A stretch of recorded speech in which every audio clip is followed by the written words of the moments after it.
Mushoku Tensei Jobless Reincarnation. Volume 9. Capítulo 7. Um dia na Universidade de Magia. Antes de começarmos, inscreva-se no canal e deixe o seu like. Isso ajuda esta história a chegar a mais ouvintes. Agora, vamos ao capítulo. Fazia um ano desde que me matriculei na Universidade de Magia de Hanoa e tinha recém-completado 16 anos. Neste mundo, as pessoas realmente comemoravam apenas seu quinto, 10º e 15º aniversário, então eu meio que já tinha esquecido tudo a respeito desse momento. Poderia relembrar a minha idade conferindo no meu cartão de aventureiro durante todas as manhãs, mas não era algo que eu tinha olhado com muita frequência nos últimos dias. E eu, de qualquer forma, não me importava muito. Idade é só um número, certo? Depois de conhecer Nanalyoshi, minha rotina normal mudou um pouco. Começava os meus dias acordando bem cedo, me vestindo e saindo para treinar. Era a mesma coisa de sempre, mas Badgadi às vezes aparecia quando eu estava iniciando a minha prática com espada. Mas ele não participava e nem dava conselhos. Na maior parte do tempo só observava em silêncio com todos os braços cruzados ou descansando em seus quadris, às vezes balançando a cabeça pensativamente. Eu não fazia ideia de quais conclusões ele estava chegando, já que nunca as compartilhava comigo. E também não tentei iniciar nenhuma conversa. Se ele abrisse a boca, provavelmente começaria a gargalhar alto o suficiente para acordar toda a vizinhança. Honestamente, eu não tinha certeza de como deveria interagir com Badgadi. Ele parecia ser um cara legal, mas eu nunca conseguia entender em que estava pensando. E ele era um rei demônio de verdade, então queria evitar de acabar o irritando. Uma manhã, porém, ele falou comigo pela primeira vez. HM. Acho seu treinamento fascinante, garoto, mas tenho que perguntar, há algum sentido nisso? Ai. Essa é uma maneira bem desanimadora de se começar uma conversa. Bem. Não acho que ficar em forma seja inútil, mas... Você tem uma quantidade absurda de mana, interrompeu Badgadi. Não entendo por que treinaria sem se cobrir com aura de batalha. E mais uma vez a aura de batalha. Eu já tinha ouvido essas palavras várias vezes, mas todo mundo era sempre muito vago sobre como deveria me cobrir com isso. Essa me parecia uma oportunidade de ouro. Perguntar não machucaria, certo? Afinal de contas, exatamente o que é a aura de batalha? É mana. Nada mais, nada menos. Pelo modo como Badgadi explicou, era basicamente uma técnica que usava mana dentro de si mesmo para melhorar drasticamente as capacidades físicas do corpo, fortalecendo-se a extremos antinaturais. Isso estava meio que dentro do que eu já esperava ouvir. E como é que se faz isso?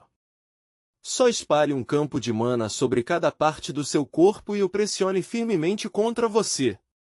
Oh! Bem, isso soou como um conselho útil. A universidade com certeza precisava substituir os seus professores por um bando de reis demônios. Depois de dominar isso, talvez poderia ganhar alguns níveis de poder. Tentei na mesma hora, fazendo as minhas melhores imitações dos vários Super Saiyans e usuários de Nen. Mas não importa o quanto eu manipulava mana, não havia nenhuma mudança real em minhas capacidades físicas. Às vezes parecia que estava ficando mais forte, mas devia ser só o efeito placebo da ação. Bem, isso é estranho. Você não tem talento para isso, garoto. Badgadi continuou apontando os motivos para o meu fracasso sem quaisquer rodeios. Normalmente, a aura de batalha era algo que as pessoas começavam a gerar automaticamente após passar algum tempo fazendo treinamento físico. Por outro lado, coloquei um bom esforço nisso, mas ainda não conseguia me cobrir com a aura, nem quando tentava. Isso significava que eu só não levava jeito para a coisa. Esse tipo de coisa às vezes acontecia. Algumas pessoas poderiam nunca gerar qualquer aura de batalha, não importa quão intenso fosse o seu regime de treinamento. Bavalharra. Mas não é como se você precisasse disso, é claro. Laplace também nunca se cobriu com aura de batalha, mas era verdadeiramente poderoso. Quando falava sobre as minhas habilidades, Badgadi costumava usar o deus demônio Laplace como um ponto de comparação. Presumi que era porque ele também tinha uma enorme reserva de mana. Você realmente conheceu Laplace, Sarbadi? Claro que sim. Ele aniquilou quase todo o meu corpo em um único ataque. Depois daquilo precisei de algum tempo para me recompor. Por um momento pensei até que ele tinha me matado mesmo. Bavalharra.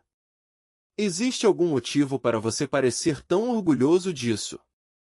Bem, ele lutou contra um oponente poderoso e sobreviveu para contar a história. Talvez valesse a pena se gabar disso, independentemente dos detalhes. De acordo com Badgadi, Laplace era um sujeito extremamente sombrio, mas também era um mestre no uso da sua mana. Se eu aprendesse a lutar como Laplace, ficaria mais forte. Não recomendo isso. Se você tentar usar a sua mana da mesma forma que ele, explodirá seu próprio corpo em um instante. Sabe, para começo de conversa, é bizarro que um humano tenha tanta mana. Canalizar muita mana de uma só vez parecia poder destruir um mago de dentro para fora. Em um nível intuitivo, isso até que fez sentido para mim. Infundir a si mesmo com magia era meio que como esticar o braço até não conseguir mais.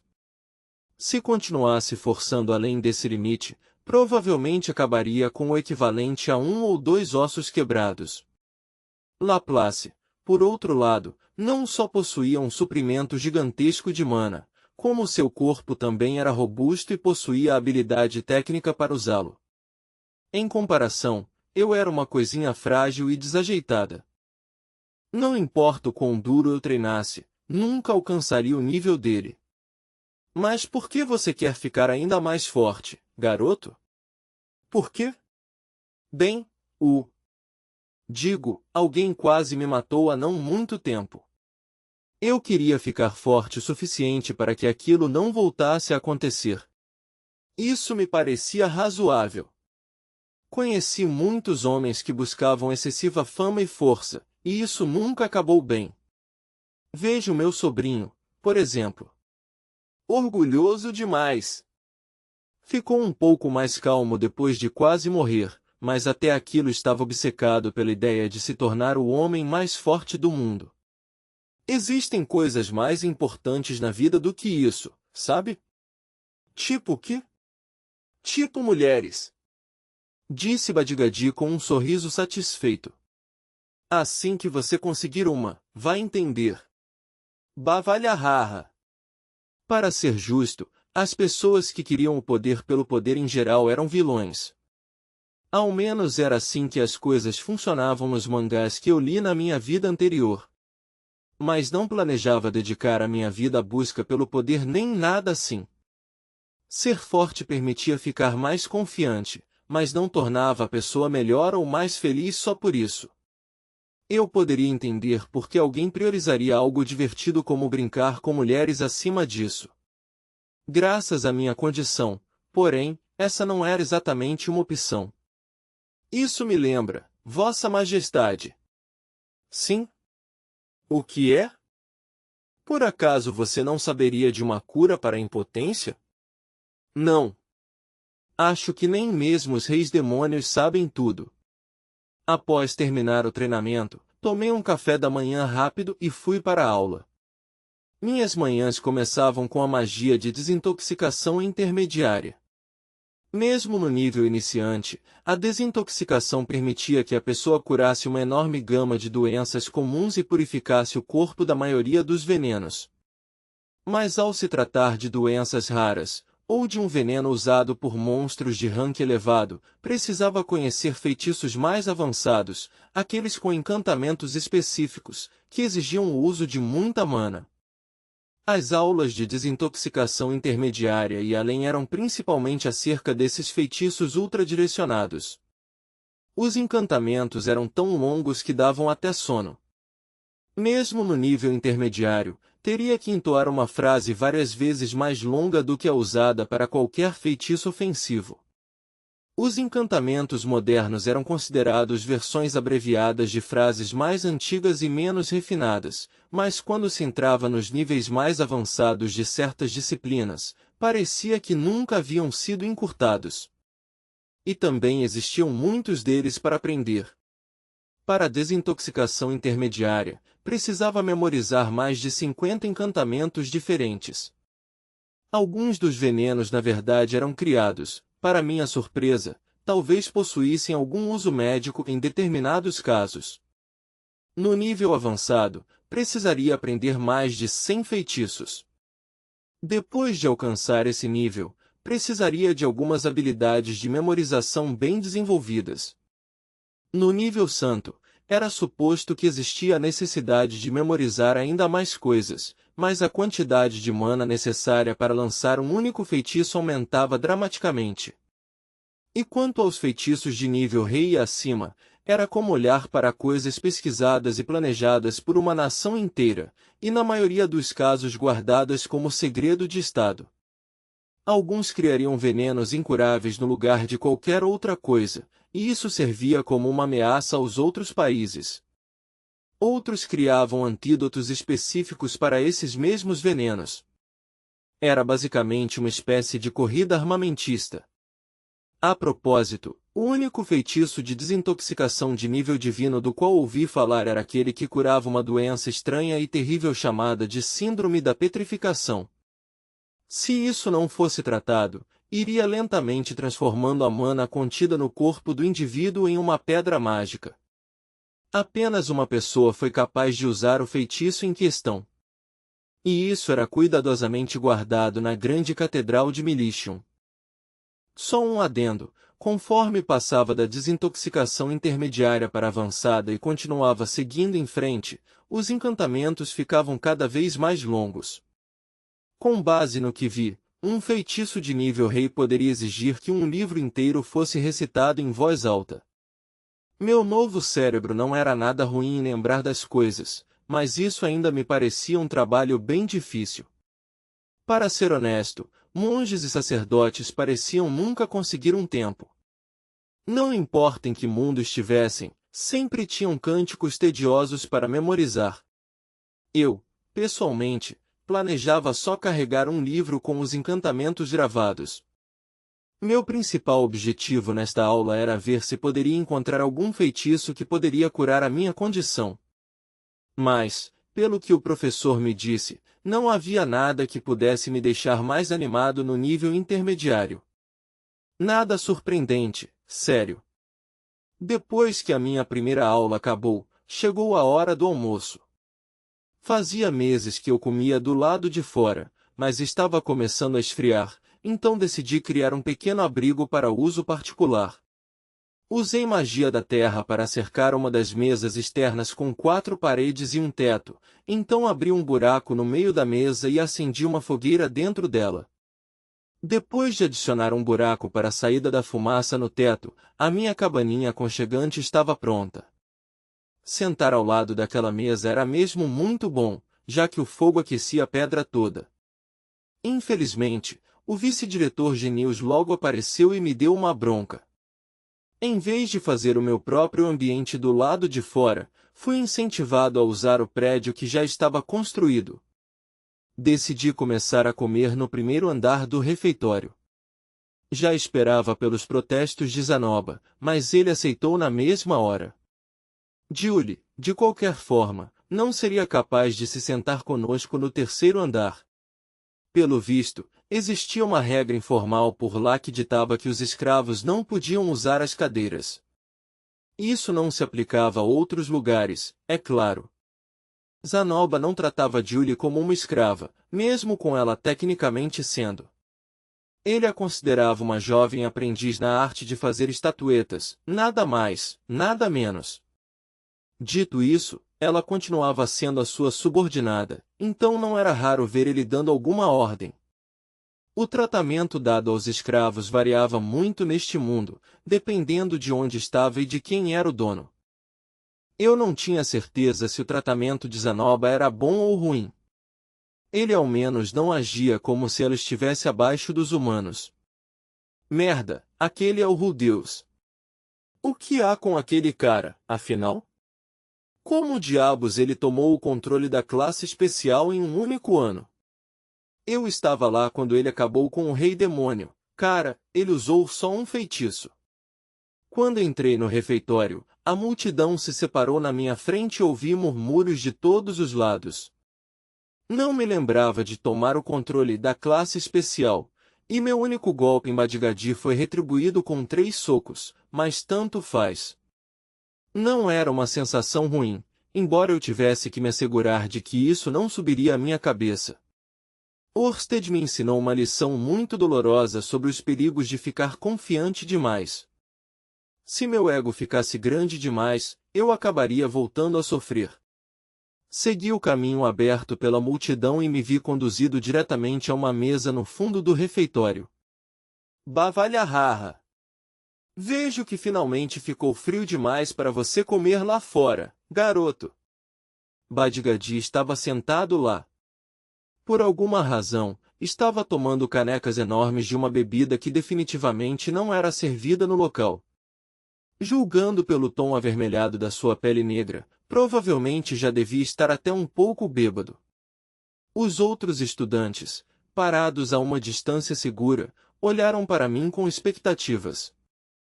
Seus olhos imploravam para que me sentasse com Badgadi. Pelo visto, fui designado para uma certa mesa devido a um consenso grupal. A propósito, Cliff e Elinalise comiam no segundo andar. Testemunhei os dois fazendo uma refeição juntos em certa ocasião, e foi o suficiente para me fazer perder o apetite.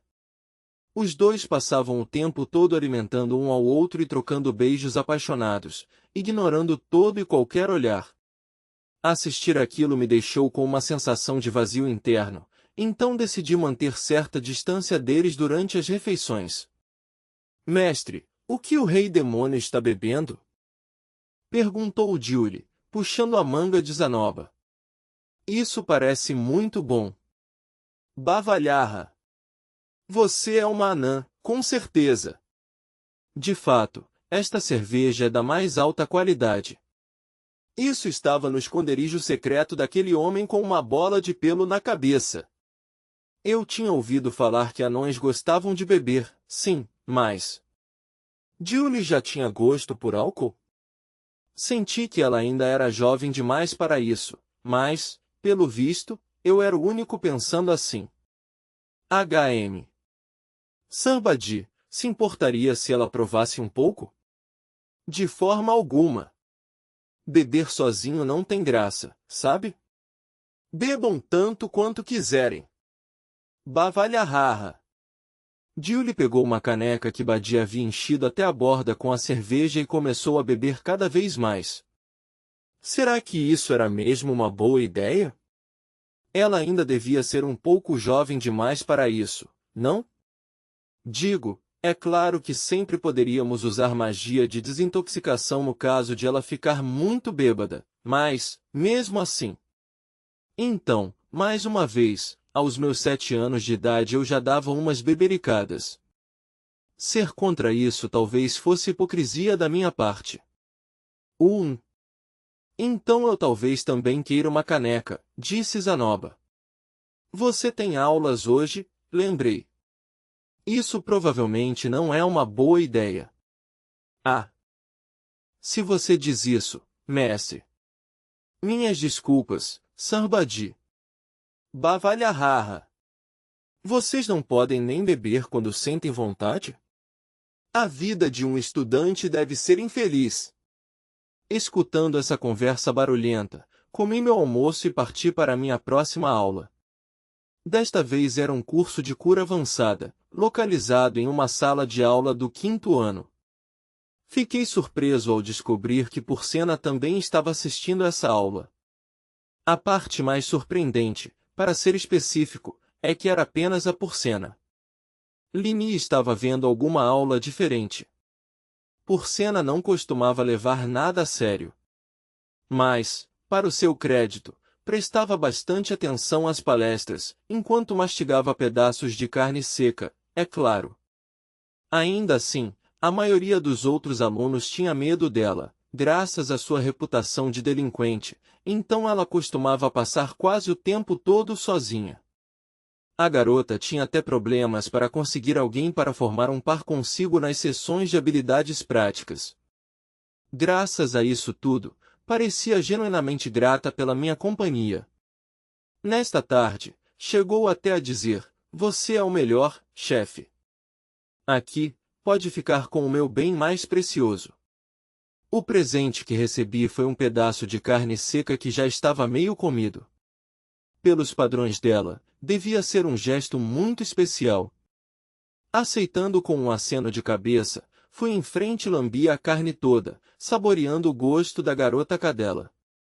Porcena me encarou com puro desgosto. "Ei, foi você quem me deu." Quanto a Linia, ultimamente estava me enchendo de perguntas sobre feitiços elementais. Parecia que estava sofrendo para conseguir usar magias combinadas. Este aparentava ser um enorme obstáculo para muitas pessoas que concentravam os seus estudos em magia ofensiva. No passado, Sylphie aprendeu com relativa facilidade, mas talvez fosse uma daquelas coisas que ficava mais difícil conforme ia envelhecendo. Neste dia, tirei algum tempo para tentar falar um pouco sobre a combinação de magia de fogo e água para Linia. Para ser honesto, isso me despertou alguns sentimentos de nostalgia. Comecei tentando explicar o ciclo de evaporação, condensação e precipitação, mas o conceito parecia só a confundir. Mas se todo o oceano se transformasse em chuva, não iria simplesmente desaparecer depois de algum tempo? Digo, a chuva volta para o oceano depois de cair, então não existe perda líquida. Isso não é verdade, disse Linia, seu rosto brilhando de triunfo. Na grande floresta, a água penetra direto no solo. Claro, mas essa água ou é puxada de volta pelas plantas ou começa a fluir no subsolo. Então, eventualmente. Tentei dar o meu melhor para guiá-la e dar um passo de cada vez, mas eu não parecia estar conseguindo convencê-la. Tudo o que eu mais queria era que ela conseguisse entender que a água do oceano evaporava, formava nuvens de chuva e depois voltava. Depois de ter um bom entendimento intuitivo sobre isso, poderia começar a colocar os princípios envolvidos em uso prático, mas, claro, ainda não estávamos nesse ponto. Ainda assim, Linia não era tão sem futuro quanto Ghislaine ao se tratar de pensar nas coisas, então em algum momento deveria acabar entendendo. Pensando bem, porém, não havia nenhuma garantia real de que o ciclo da chuva realmente funcionasse da mesma maneira neste mundo, já que poderia invocar água com magia. Enquanto ainda no tópico de magia elemental, devo mencionar que há algum tempo aprendi o meu primeiro feitiço de magia de terra de nível santo, a Tempestade de Areia. Isso era basicamente uma versão mais poderosa do feitiço de nível avançado chamado Tempestade de Poeira. Isso podia até não parecer tão impressionante à primeira vista, mas quando fiz um teste, uma torrente incrivelmente feroz de areia e vento cobriu uma enorme área ao meu redor. Qualquer pessoa ao alcance devia ficar cega, até respirar era um sofrimento.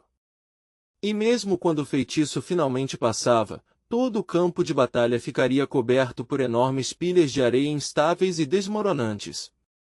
Enquanto o feitiço de água, como no Nimbus, envolvia uma manipulação cuidadosa das nuvens de chuva e correntes de ar, a tempestade de areia exigia que soprasse uma enorme quantidade de partículas minúsculas. Parecia que a maioria dos feitiços neste nível envolviam mudanças dramáticas no clima. O professor que me ensinou o feitiço me advertiu várias vezes para não usar dentro de uma vila ou cidade, a menos que fosse absolutamente necessário, visto que isso causaria sérios danos a qualquer plantação na área. Esse devia ser um aviso padrão que se esperava repetir ao ensinar algum feitiço elemental de nível santo a alguém. Em qualquer caso, me tornei oficialmente qualificado como um mago de terra de nível santo. Eu tinha um breve interesse de chegar a esse nível também com os outros dois elementos, mas isso no caso de ter tempo para encontrar professores dispostos a me ensinar. Aliás, o cara que me ensinou Tempestade de Areia ficou surpreso ao saber que eu ainda não estava familiarizado com isso. Neste ponto, minha magia não verbal já estava no nível rei, então acho que ele assumiu que eu já tinha dominado todos os feitiços abaixo do nível santo. Badgadi chegou a me dizer que o canhão de pedra que disparei contra ele estava na verdade no nível imperial, se levado em conta apenas o puro poder destrutivo. Isso significava que eu poderia me considerar um mago de nível imperador? Quando perguntei isso ao professor, ele disse que eu poderia me chamar de qualquer coisa que desse na telha. Sentindo um pequeno deslocamento nessa observação, decidi não fazer isso. De qualquer forma, era difícil imaginar que me apareceria algum bem ao me autoproclamar um mago-mestre. No início da tarde, costumava ir ao laboratório de Nanalhoshi. A universidade havia dado bastante espaço para trabalhar. Mas, desde que encheu a primeira sala com um monte de lixo, na verdade parecia um pouco apertado assim que entrasse. Logo após essa área de armazenamento primária ficava a câmara experimental, com paredes feitas de tijolos resistentes à magia. E a sala além disso era o quarto de Nanalhoshi.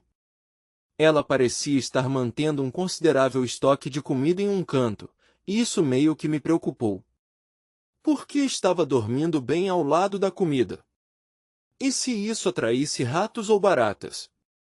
Logo ficou óbvio para mim que a garota tinha as qualidades de uma reclusa de primeira classe. E, isso vindo de mim, realmente era alguma coisa. Eu também era estritamente proibido de colocar os pés no seu quarto. Quanto à natureza das minhas visitas, na maior parte do tempo só ficava ajudando com os seus experimentos com magia de invocação. Meu papel era simples, canalizava mana para os círculos mágicos que ela havia desenhado. Bastante simples, mas havia uma tonelada deles. Ela estava testando todos os tipos de coisas, até mesmo padrões que esperava que falhassem, em uma abordagem de tentativa e erro. Nanalhoshi tinha muito dinheiro para gastar, mas isso não significava que poderia garantir um número infinito de cristais mágicos para desperdiçar com esses experimentos. O estoque disponível era sempre limitado, e se tentasse comprar todos eles, logo atrairia um monte de inimigos. Assim sendo, ela anteriormente hesitava em seguir em frente com todos esses testes. Tudo o que eu fazia era canalizar minha mana para um círculo mágico atrás do outro, sem parar. Normalmente, não havia nenhum resultado. A tinta mágica desapareceria, deixando apenas as linhas que esboçou por baixo. No entanto, às vezes, algum deles sugava uma enorme quantidade da minha mana, e algo estranho aparecia do nada. Normalmente era algo como a asa suja de um pássaro preto ou a perna de algum inseto. Quando perguntei a Nanalhoshi se havíamos obtido sucesso, ela respondeu: claro que não. A ideia era fazer dezenas de experimentos, tudo em busca de um sucesso ao acaso ou pistas de princípios gerais a partir dos quais ela poderia trabalhar. Mas isso com certeza parecia que ia levar um tempinho. Qual é o exato objetivo desses experimentos? Eu quero aprender como convocar um ser humano do nosso velho mundo. No momento, estamos testando as bases, para as bases dos fundamentos, de uma teoria que pode nos levar até lá. Uma vez que ela pudesse fazer um círculo mágico capaz de convocar pessoas de um mundo diferente, poderia fazer um que também poderia enviá-la de volta para casa. Possivelmente. Em teoria. De qualquer forma, teríamos que passar por muitos estágios preliminares antes de chegarmos perto disso. Este com certeza não era um projeto de curto prazo. Certo, eu entendo o plano geral. Mas, se convocarmos alguém da mesma forma que você foi convocado aqui, não vamos só acabar causando mais um enorme desastre? Acredite em mim, não tenho intenção de criar um segundo incidente de deslocamento. Mas se eu puder avançar alguns estágios na minha pesquisa, devo ser capaz de formular uma teoria sobre o motivo pelo qual aquilo aconteceu. Certo. Sei que em experimento as coisas falham o tempo todo. Só toma cuidado, entendeu? Muita gente morreu por causa daquela confusão toda. Não são apenas experimentos, Deus. As coisas sempre dão errado, não importa o que façamos. Estou muito ciente dos riscos, certo? É por isso que estou fazendo tudo com tanta cautela. Eu não poderia dizer que concordava cegamente, mas entendi que ela estava seguindo com algo lento e metódico. Se eu aprendesse ao menos o básico, talvez fosse melhor. Sabe, eu gostaria de aprender um pouco de magia de invocação. Invocação é a minha área. Não posso sair por aí distribuindo meu conhecimento. Mas você não tinha dito que me ensinaria o que eu quisesse saber? Nanalhosh estalou a língua, irritada. Certo, tá bom. Assim que terminarmos este experimento, responderei uma pergunta sua. Uma resposta para tudo isso? Você paga muito mal, Nanalhosh. Assim que realmente terminarmos e eu voltar para casa, você poderá ficar com todos os recursos, conhecimento e conexões que eu deixar para trás, retrucou ela. Então, por enquanto, tente ser um pouco paciente. Alguém parecia estar nervosinha. Em defesa dela, entretanto, acho que não foi legal da minha parte começar a implorar por recompensas enquanto ainda não tínhamos conseguido nada. Antes de continuarmos, no entanto, Nanalhosh me entregou um livro com o título Invocação de Sig. Se está interessado, então estude você mesmo. Senti como se eu já tivesse visto o livro em algum lugar, mas não me lembrava de ter lido. O aceitei com gratidão. E assim seguiram os meus experimentos com ela. A essa altura, parei de passar várias horas na biblioteca. Mas o mestre Fitz às vezes aparecia para se juntar a mim enquanto eu visitava Nanalhosh. Enquanto observava tentar ajudar em um dia, percebi que esses experimentos eram, na verdade, um trabalho muito cansativo. Ele ficou sem mana alguma depois de trabalhar com apenas uns 20 pergaminhos. Isso é loucura, Deus! Ativar uma dessas coisas consome tanta mana quanto lançar um feitiço de nível avançado. Fitz era um especialista em magia não verbal assim como eu, mas estava evidente que sua capacidade de mana era bem menor. E, pelo visto, ele tinha mais mana do que a maioria das pessoas. É só que a minha reserva parecia assustadoramente grande. Eu meio que gostaria que alguém pudesse de alguma forma converter isso em números. De qualquer forma, Fitz era um mago proficiente e sofreu com essa tarefa. Isso era algo particular aos círculos mágicos de Nanalhosh? Ou era só que a magia de invocação consumia mana demais?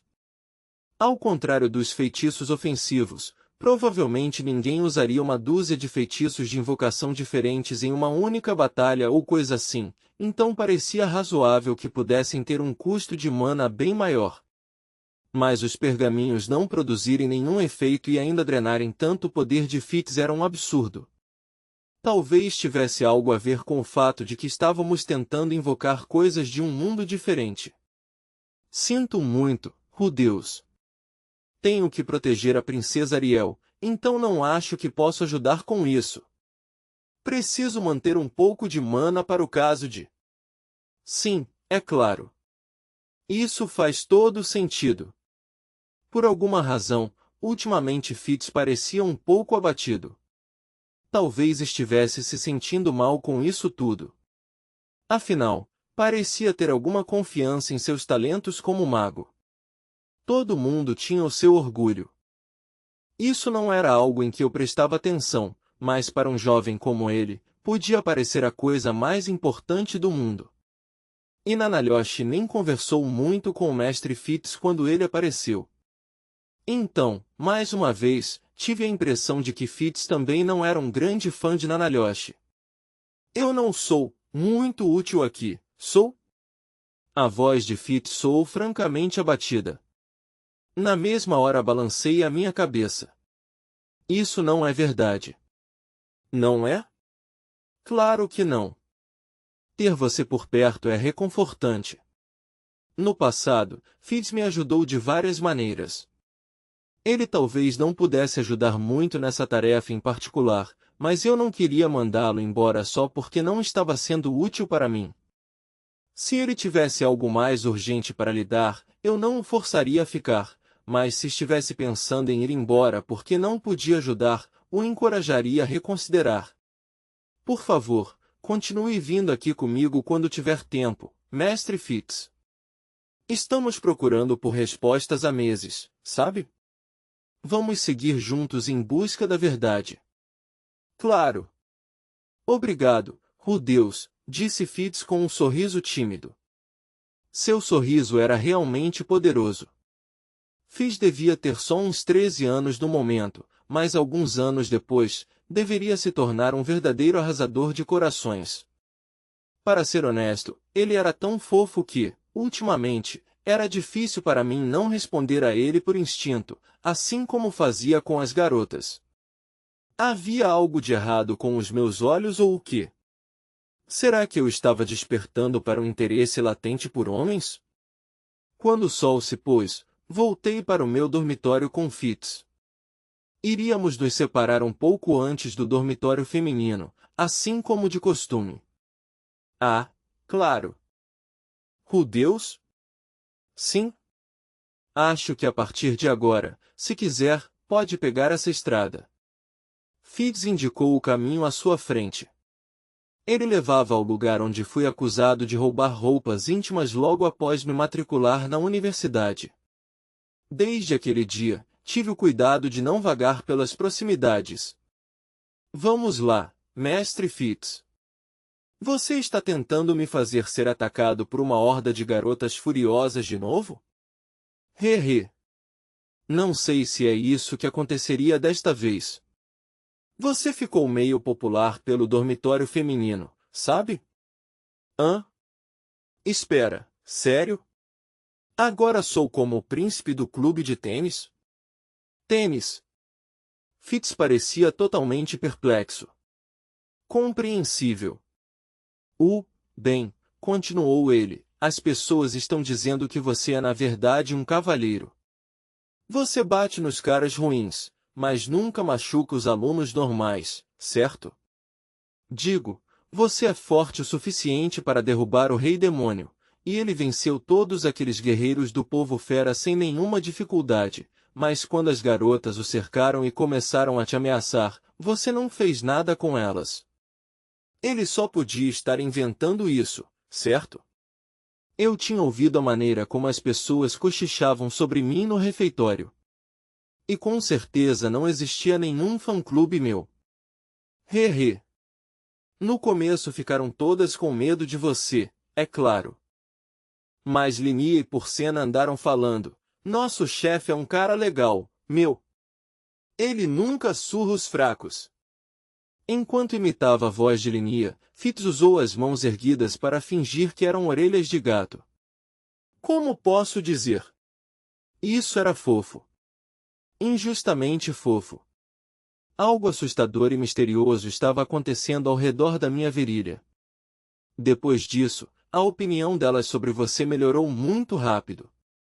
Digo, a sua roupa é um pouco velha, mas o seu rosto é meio bonito, e algumas garotas gostam dessa sua aparência sombria.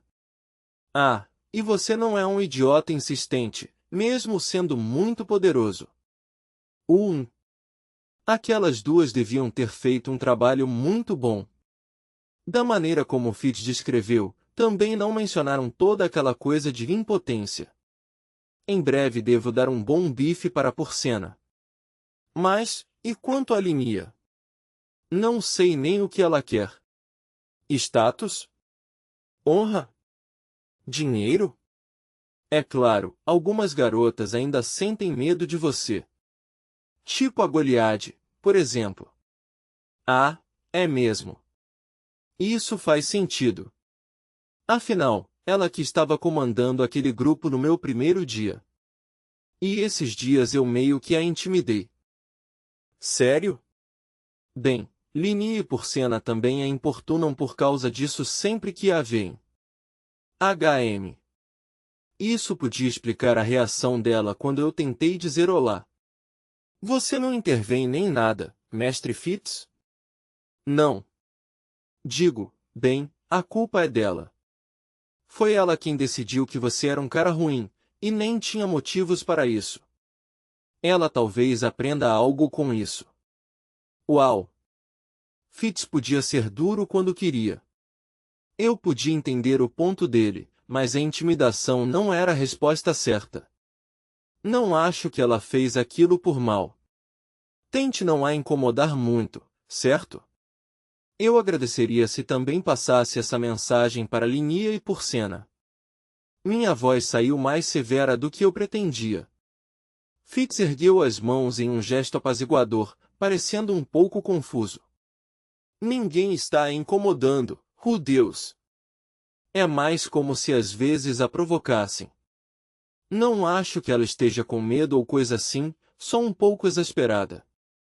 Era meio difícil imaginar alguém tão fisicamente intimidante quanto Goliade sendo a garota com quem todo mundo mexia, mas, em qualquer caso, uma piada corrente como essa poderia facilmente se transformar em bullying real, então ainda tínhamos que tomar cuidado. Certo. Contanto que seja tudo diversão saudável, tudo bem. Mas, para que fique registrado, não estou guardando rancor nem nada. Poderia ficar de olho nas coisas e assegurar que isso não vá longe demais? Você é mesmo um cara legal, Deus. Claro. Também vou avisar a Goliade. Essa última parte pode não ser necessária. A última coisa que eu precisava era que ela me enviasse uma calcinha como um símbolo da sua gratidão. Hehehe, com outro sorriso tímido, Fitz começou a andar pela estrada enquanto eu continuava na encruzilhada. Entretanto, depois de mais uns 3 passos, ele se virou para olhar para mim. Como eu disse, está mesmo tudo bem se você quiser começar a passar por aqui. Se você quiser. Está tudo bem, falei, adotando a minha melhor expressão de cara legal. Se conseguir ganhar uma reputação decente por aqui, é melhor não a arruinar me exibindo pela estrada como se fosse o dono do lugar. Se certo. Claro. Acho que isso faz o seu estilo, tropeçando um pouco nas palavras, Fitz cobriu a boca com uma das mãos. Ele estava tentando não rir? Talvez o rosto de cara legal ainda precisasse de algum trabalho. As pessoas sempre me diziam que meus sorrisos eram meio perturbadores, mas eu vinha tentando o meu melhor para melhorá-los. Então tá, Deus. Nos vemos depois. Certo. Nos vemos. Com isso, nós dois seguimos caminhos diferentes. Por alguma razão, porém, Fitz parecia um pouco triste enquanto se afastava. Depois de jantar, dei a Julie sua lição diária de magia no quarto de Zanoba. Ela era uma criança estudiosa e inteligente que absorvia as informações novas como se fosse uma esponja. Ela também era bastante hábil, e podia usar seus dedos para fazer trabalhos precisos quando a sua magia falhava. Não quero ser grosseiro nem nada, mas Zanoba tinha conseguido uma verdadeira pechincha quando a pegou. Ainda assim, este era apenas o seu primeiro ano de treinamento. Sua capacidade de mana era muito baixa para um trabalho contínuo, e sua precisão também não era das melhores. Embora fosse hábil com as mãos, só tinha começado a praticar com ferramentas de escultura, então elas ainda lhe eram estranhas. Ensiná-la a moldar seria um projeto a longo prazo. Enquanto dava conselhos e explicações a Julie, também trabalhei nas minhas próprias estatuetas. Ultimamente, comecei a fazer uma em escala de 1/8 do Mestre Fitz. Mas como ele sempre usava camadas de roupa e uma capa volumosa, era um pouco difícil imaginar a forma exata do seu corpo. A maioria dos elfos que conheci eram muito magros, com quase nada em termos de gordura corporal. Poderia trabalhar partindo dessa suposição. O maior problema, porém, era como lidar com as suas partes íntimas. Eu estava em um verdadeiro conflito. Não queria colocar nada entre as suas pernas, mas ele poderia ficar com raiva de mim no caso de eu retratá-lo como uma garota. E eu realmente queria mostrar a estatueta para ele depois que ficasse pronta. Se você quiser, mestre, eu poderia me esgueirar sobre ele quando ele menos esperar e arrancar as roupas para você, ofereceu Zanoba generosamente. Obrigado, mas não. Incidentalmente, Zanoba estava trabalhando em uma estatueta de WYRM vermelho com a minha orientação e conselho.